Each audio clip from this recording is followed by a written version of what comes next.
I never thought I'd get a second chance. When I died that night, crushed under the weight of betrayal and humiliation, I assumed it was over.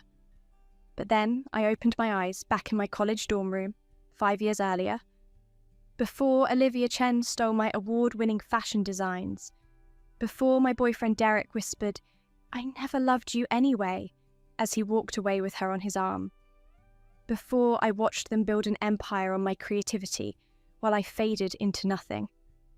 My name is Maya Wilson, and this time around, I'm playing an entirely different game. They say success is the best revenge, but what if you already know exactly how your enemies will fail? I withdrew from the prestigious Harrington Design Competition, the very one Olivia would later win with my stolen sketches. I watched her face when she realised the portfolio she'd been secretly photographing from my desk was suddenly empty. I saw the panic in her eyes when her own mediocre designs wouldn't be enough. The confusion on Derek's face when his calculated bet on the winner started to crumble. "Something's wrong with Maya," I overheard him tell Olivia one night. "She's different.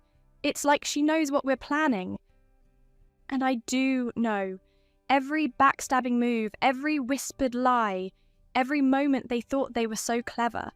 What they don't understand is that I'm not interested in winning anymore. I'm building something so much bigger. "Maya, I whipped up your favourite spinach quiche. You should eat before you get back to those designs. You haven't had a bite all day." Derek's concerned voice pulled me from my sketching. I nearly toppled off my chair in disbelief. His golden brown hair fell perfectly across his forehead, those same piercing blue eyes that once made my heart race, now making my skin crawl. This scene was all too familiar. In my past life, Derek had been my rock. The charming business major who swept me off my feet freshman year, always bringing me food when I was too absorbed in my designs, massaging my shoulders when I was sore. The man who I thought would stand beside me as I climbed to the top of the fashion world. And, "Hey, I picked up that special ink you like. The design department was all out, but I drove across town to that art supply store you mentioned." Olivia sauntered in behind him, her perfectly manicured nails tapping the doorframe. "Working hard, Maya? Can't wait to see what you're creating for Harrington. Everyone's saying you're the one to beat." I froze, my pencil hovering over the page. In my last life, I'd been so proud of those designs. My innovative use of sustainable materials paired with classic silhouettes had been revolutionary. The judges loved it. Until suddenly, Olivia submitted an identical portfolio. The timestamp showed she'd uploaded hers an hour before mine, and she'd conveniently shared some vague concept boards on social media a week earlier. Just like that, I became the plagiarist. The fashion world exploded with accusations. "Maya definitely copied Olivia. The proof's clear," they'd said. "Heard Maya had some small features in magazines before. Those must have been stolen ideas too that just went unnoticed." Derek, my supposed loving boyfriend, and Olivia, my supposed friendly rival, had executed their plan flawlessly. I was labelled a fraud, expelled from the programme, and slapped with a hefty penalty for breaching competition rules. But this time, I just smiled. "Thanks for the food, Derek. I'll eat in a bit." I watched his face carefully, noticing the flicker of frustration that crossed it when I didn't immediately gush with gratitude. Olivia's perfectly rehearsed friendly smile twitched at the corners. "You've been acting strange lately," Derek said, setting down the plate.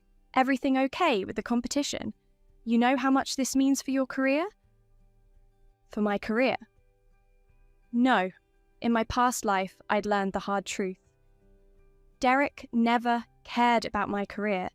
He cared about attaching himself to whoever he thought would be successful. And Olivia, with her family connections to luxury fashion houses, was his real target all along. "Actually," I said casually, flipping my sketchbook closed, "I'm thinking of sitting this one out." The silence that followed was delicious. Derek's mouth opened and closed like a fish gasping for water. Olivia's eyes widened slightly before she caught herself. What do you mean? The Harrington is your dream. You've been working toward this since freshman year, Derek sputtered, his hand gripping my shoulder a little too tightly. I shrugged. I've been thinking a lot about what I really want.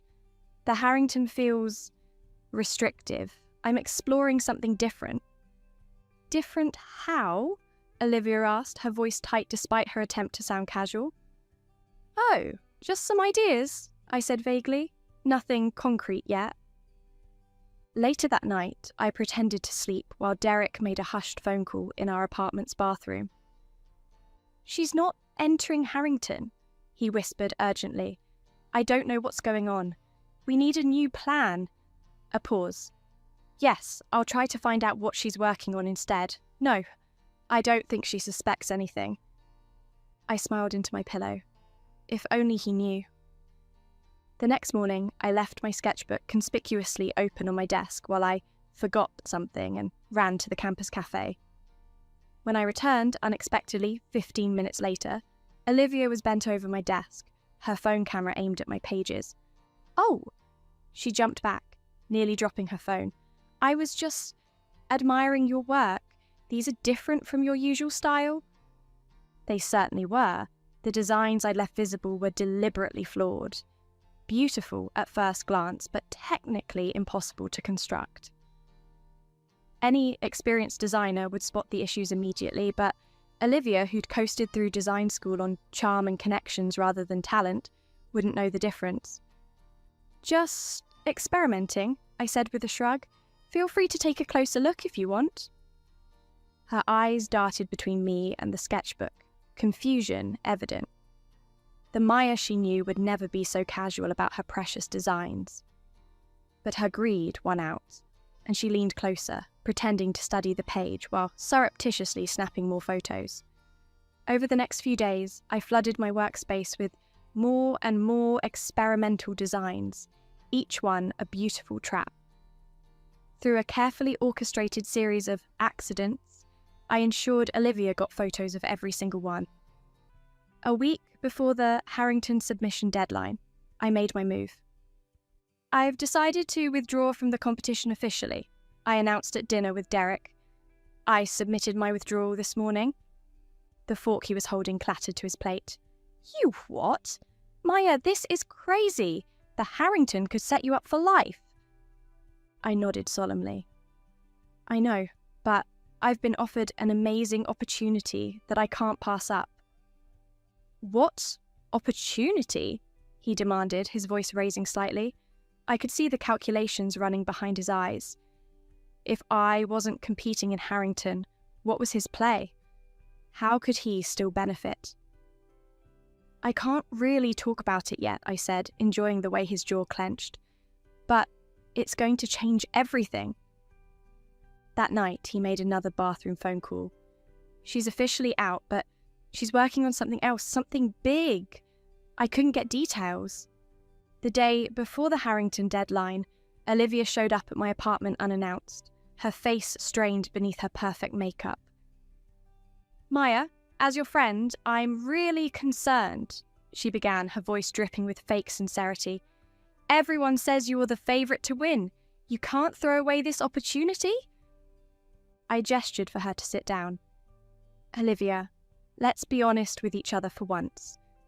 Her perfect posture stiffened. You've been taking photos of my designs for months, I said calmly. I know you plan to submit them as your own. Her face paled, but she recovered quickly. That's absurd. Why would I do something so unethical? Because you're terrified of failing, I replied. Your family has connections, but you know your actual designs aren't competitive. Derek figured that out too, which is why you two cooked up this little scheme. She stood up abruptly. You've lost your mind. Derek and I barely know each other. I laughed then, and the sound made her flinch. Olivia, I know everything. The late-night strategy calls, the plan to discredit me after you submit my work, even how you intend to claim I'm the one who stole from you. The colour drained from her face completely now. How could you possibly? It doesn't matter how I know, I said, standing to meet her eye to eye. What matters is that I do. And here's what's going to happen now. You're going to submit those designs you stole from me to the Harrington. Her eyes widened in confusion. What? Submit them, I repeated firmly, just like you planned, word for word, sketch for sketch. I don't understand, she whispered. If you know, why would you want me to? Because I'm playing a different game now, I said, walking to the door and opening it. And Olivia? I'd start working on your acceptance speech. You're going to need it. For a little while, at least. As she walked out, visibly shaken, I felt a strange sense of peace wash over me. In my past life, discovering their betrayal had destroyed me. This time, I was the one setting the trap, and they were walking right into it. The day the Harrington competition closed for submissions, I sat in a small cafe across from campus, sipping a latte and watching the clock. At precisely 3:15 p.m, my phone buzzed with a notification. It was done. Olivia had submitted my flawed designs as her own, just as I knew she would. I smiled thinking of her right now, probably celebrating with a glass of champagne, believing she'd pulled off the perfect crime. Derek would be there too, kissing her cheek, whispering about how brilliant she was, how they'd eliminated the competition, me, and secured their golden future. What they didn't know was that I'd changed the game entirely. 2 weeks before the submission deadline, I'd received an unexpected email that changed everything. It was from Julian Frost, the reclusive fashion icon, who, in my past life, had discovered my talent only after my reputation had been destroyed.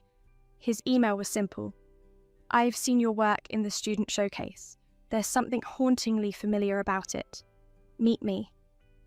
In my previous life, Julian found me years too late, after I lost everything and was working as a seamstress in a small alteration shop, barely making ends meet. By then, Olivia and Derek had built their empire on my stolen designs. Julian had offered me a second chance, but by then, the damage was irreparable. I'd already been blacklisted in the industry. This time around, the timing was perfect. Our meeting was nothing like I expected. Julian wasn't the stern industry titan portrayed in magazines. In person, he was soft-spoken and contemplative, studying my authentic portfolio with keen, experienced eyes. There's an old soul in these designs, he murmured, fingers hovering over my sketches. Like you've been refining them for decades. If only he knew how true that was. The Harrington would adore these, he said, looking up at me. Why aren't you entering? I took a deep breath. Because winning would limit me. The Harrington path is predictable. A year-long mentorship at a traditional house, designing within their established aesthetic. I want to create something new. Julian's eyes had sparkled then. You're different from other young designers.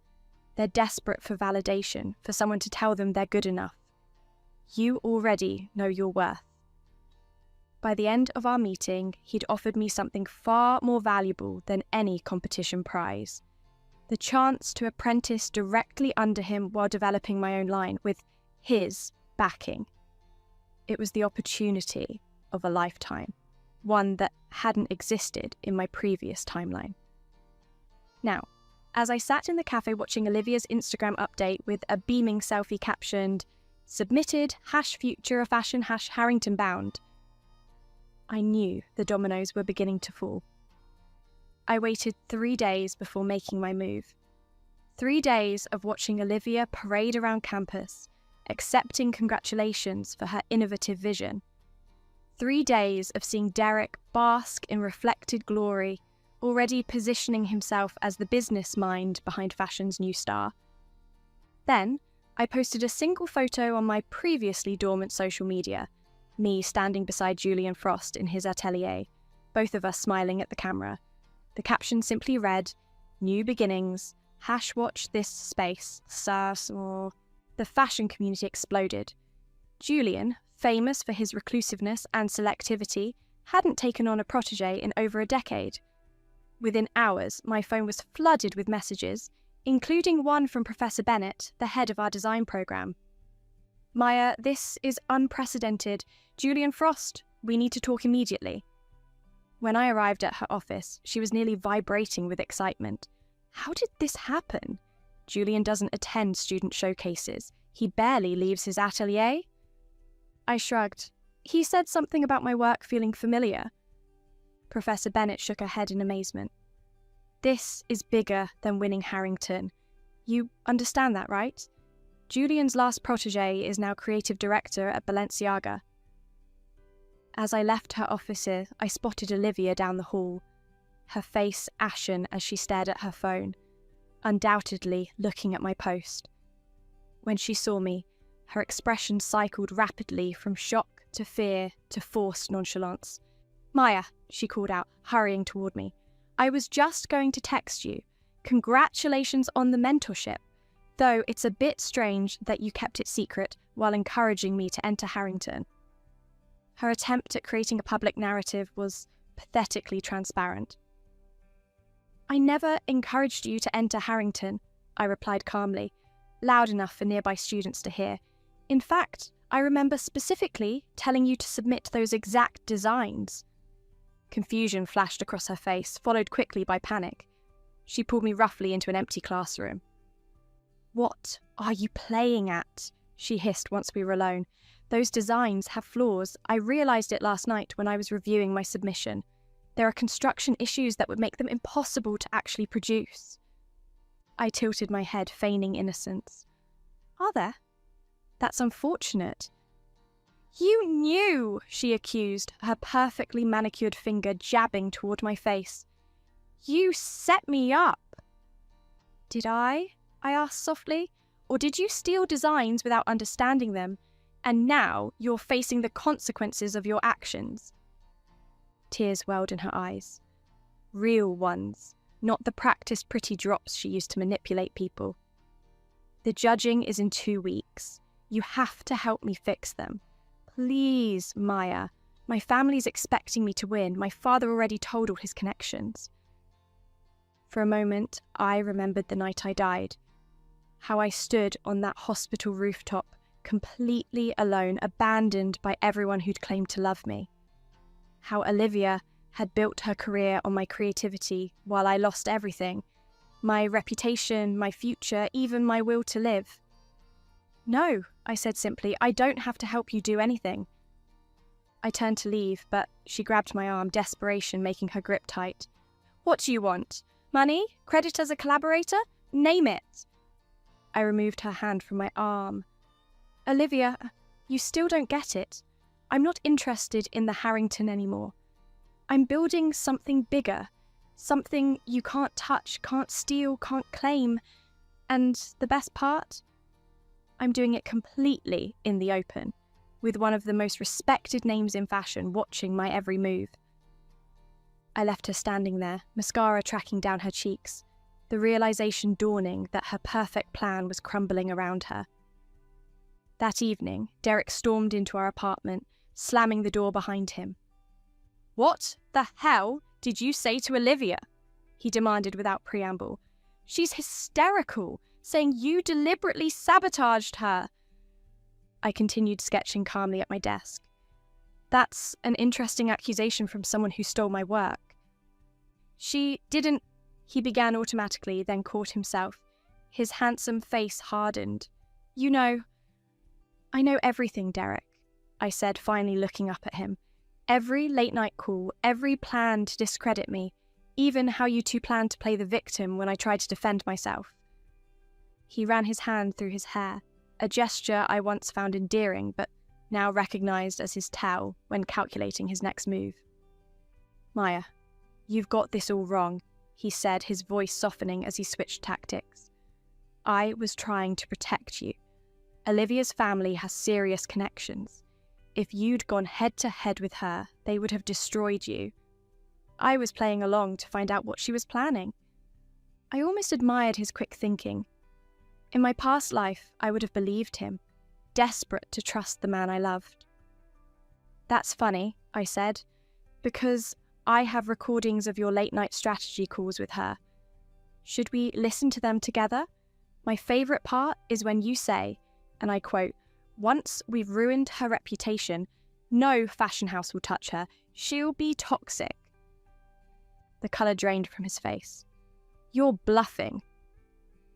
"Are you willing to bet your future on that?" I asked calmly. "Because Julian Frost has connections that make Olivia's family look like small-time players. One word from him about unethical behaviour, and neither of you will ever work in fashion." Derek's posture changed instantly, the concerned boyfriend act vanishing as he assessed this new threat. "What do you want?" he asked coldly. "I want you to move out tonight," I replied, "and I want you to break things off with Olivia." His eyes narrowed. "Why would you care about my relationship with her?" I laughed. "I don't, but I want to see how quickly you'll abandon her when she's no longer useful to you. Consider it scientific curiosity." "You've changed," he said, studying me like I was a stranger. "The Maya I knew was sweet, trusting." "The Maya you knew died," I replied, turning back to my sketches. "This version doesn't need your approval." After he left to pack his things, I called Julian to update him on my progress with the new collection. We'd been working on something revolutionary, a line that combined sustainable practice with cutting-edge technology, something that would make the Harringtons' traditional approach look positively archaic. "How are the smart textiles working with your construction method?" he asked, his excitement palpable even through the phone. "Better than expected," I replied. "The prototype responds perfectly to temperature changes. We're reinventing what clothing can do." "The timing couldn't be better," Julian said. "The industry is ripe for disruption. When we reveal this at Paris Fashion Week instead of the scheduled Harrington showcase, it's going to change everything."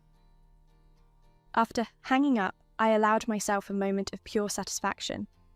In my previous life, Olivia had used the Harrington win as a springboard, leveraging it into a deal with a major label. Derek had positioned himself as her business partner and eventual fiancé, the power couple of emerging fashion. This time, while they were scrambling to fix fundamentally flawed designs, I was already 10 steps ahead, working with the very mentor who should have found me in my first life. A week later, the fashion blogs started circulating rumours about the Harrington submissions. An anonymous source claimed that one of the frontrunners had submitted work with significant technical flaws. Speculation ran wild about who it might be. Olivia was falling apart. I saw her in the design building, dark circles under her eyes, poorly concealed by makeup, frantically trying to fix what couldn't be fixed. The Harrington rules were strict. No changes after submission. She was trapped with my deliberately flawed designs. Derek, true to form, had already distanced himself from her. I spotted him chatting up the daughter of a major department store owner at the campus coffee shop, his charm offensive already redirected toward a new target. I almost felt sorry for Olivia. Almost. But then I remembered waking up in the hospital, my mother fighting against cyberbullies who attacked her for defending me, struggling to pay mounting medical bills while my reputation lay in tatters. I remembered delivering takeout to pay penalties, being recognised and deliberately given bad reviews by customers who'd seen my scandal online. I remembered climbing those hospital stairs, step by heavy step, having lost all hope. No, I didn't feel sorry for her at all. This was just the beginning of her reckoning. The day the Harrington results were announced, I remained in Julian's atelier, calmly working on our smart textile collection while my phone exploded with notifications. "Aren't you curious about the results?" Julian asked, watching me thread luminescent fibre through biodegradable material. I smiled. "I already know what's going to happen." He studied me with that penetrating gaze.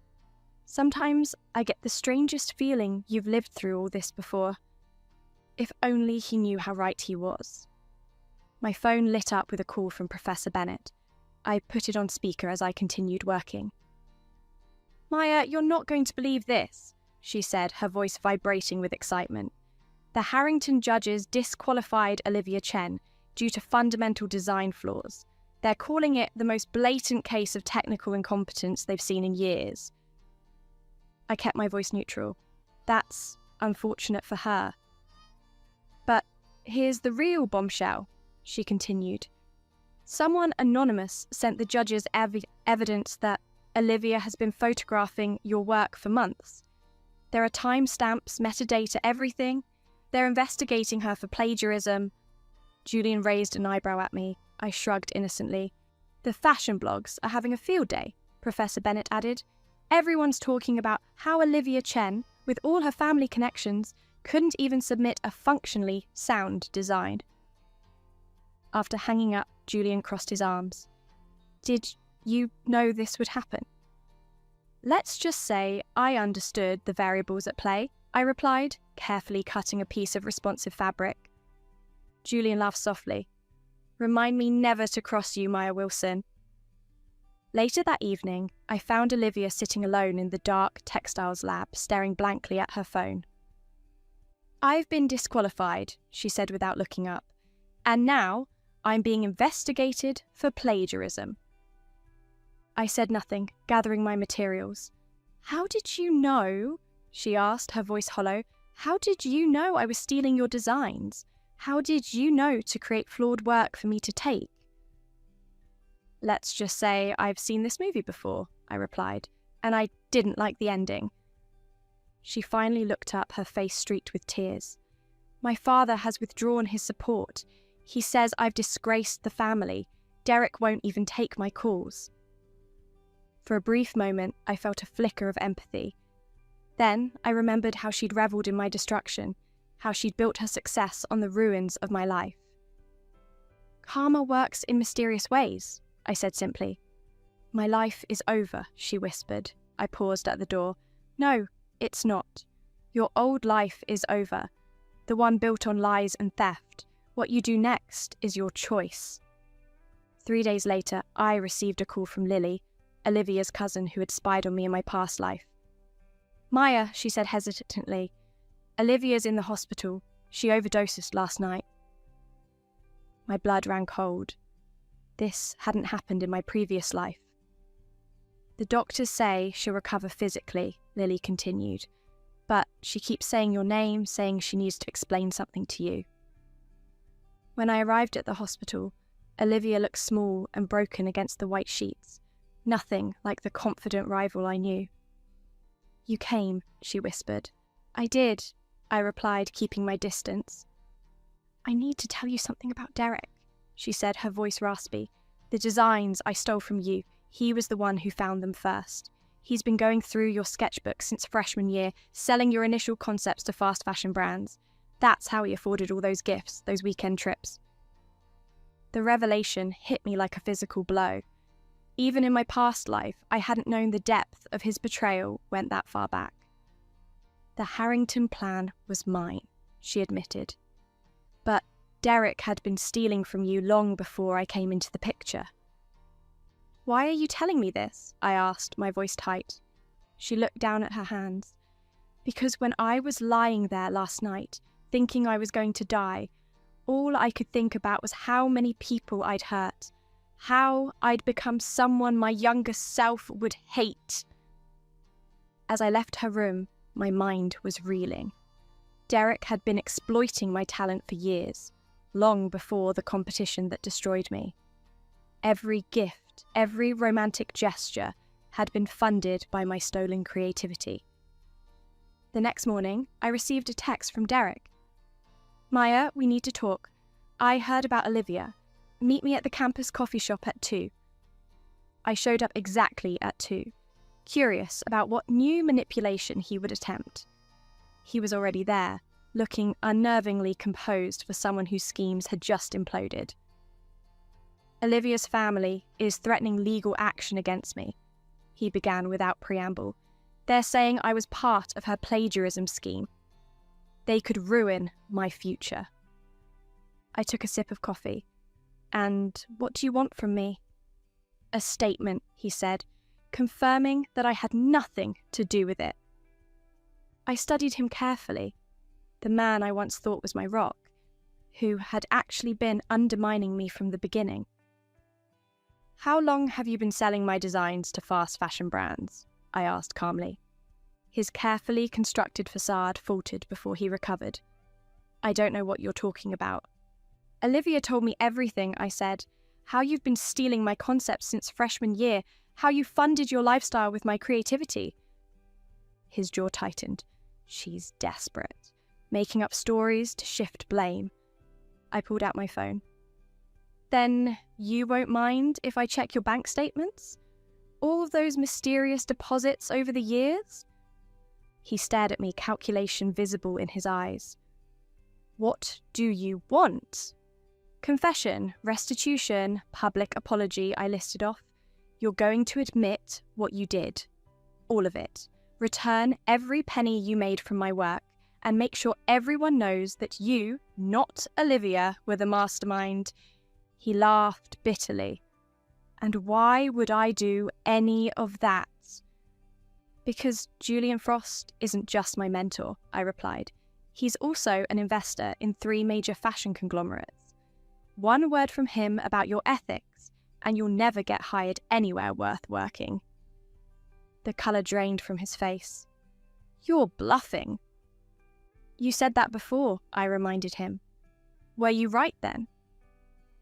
2 days later, Derek released a public statement confessing to years of intellectual property theft.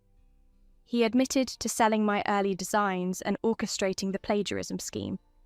His family, horrified by the scandal, cut off his financial support. The fashion world that had once condemned me now rallied behind my story of resilience. Blogs that had called me a plagiarist now hailed me as an innovative designer who'd overcome industry corruption. Overnight, I became the sympathetic protagonist in a drama I'd carefully scripted. 6 months later, our collection debuted at Paris Fashion Week to thunderous acclaim. The smart textiles responded to environment and wearer needs in ways never before seen. Vogue called it revolutionary. Women's Wear Daily declared it the future of fashion made present. After the show, amidst the chaos of congratulations, I slipped away to a quiet balcony overlooking the Paris skyline. Julian found me there, 2 glasses in hand. "To new beginnings," he said. I smiled, thinking of how differently everything had unfolded this time around. And second chances. He studied me curiously. "When I first met you, I had the strangest feeling that we'd met before, like I'd been searching for your talent my entire career without knowing it." "Maybe in another life," I suggested. "Perhaps," he agreed thoughtfully, "though I must say I prefer this one." As we clinked glasses, my phone vibrated with a notification. It was a message from Olivia. "Congratulations on the collection. It's truly groundbreaking. I'm starting over, community college, working as a seamstress part-time, learning to create honestly for the first time." I stared at the message for a long moment. In my previous life, I'd never gotten a chance at redemption. My fall had been complete and irreversible. But Olivia was being offered what I never had, a chance to rebuild. A week later, I received a small package at my Paris apartment. Inside was a simple handmade scarf. Nothing extraordinary in design, but crafted with obvious care. The note attached read, "Made with my own hands, my own ideas, the first honest thing I've created. Oh." I wore it to the atelier the next day. When Julian questioned the simple accessory paired with my otherwise sophisticated outfit, I simply said, "It reminds me of something important." "And what's that?" he asked. "That sometimes the most painful endings can lead to the most beautiful beginnings," I replied, "and that creativity, real creativity, comes from healing, not destruction." As I walked through the streets of Paris that evening, I thought about how differently everything had turned out this time. In my past life, I'd lost everything. My career, my reputation, even my will to live. The betrayal had broken me so completely that I saw no way forward. But this time, I'd changed the game entirely. I'd recognised the patterns before they could trap me again. I'd stepped off the predetermined path and created my own destiny. The moon hung low over the Seine as I stopped on a bridge, looking down at my reflection in the water. 5 years ago, or maybe a lifetime ago, I'd stood on a different edge, seeing no future worth living for. Now, I stood at the threshold of a life I'd designed for myself, built on truth rather than deception. Derek had lost everything: his reputation, his family support, his path to easy success. He would have to rebuild from scratch, if he could. Olivia was attempting to do just that, finding her authentic, creative voice for the first time. And I had transformed my knowledge of their betrayal into the ultimate advantage. My phone buzzed with an email from Julian. Another major fashion house wanted to collaborate. Opportunities were flooding in, more than I could have imagined even in my most ambitious dreams from my previous life. I smiled at my reflection in the water. Death had given me the ultimate second chance, and I'd used it not just for revenge, but for rebirth. I'd dismantled the traps set for me and built something beautiful from the remains. Sometimes winning isn't about taking the prize everyone else is fighting for. Sometimes it's about changing the game entirely, creating your own destiny from the ashes of what might have been. I am Maya Wilson, and this time around, my story ends very differently. Or rather, it begins again, on my terms.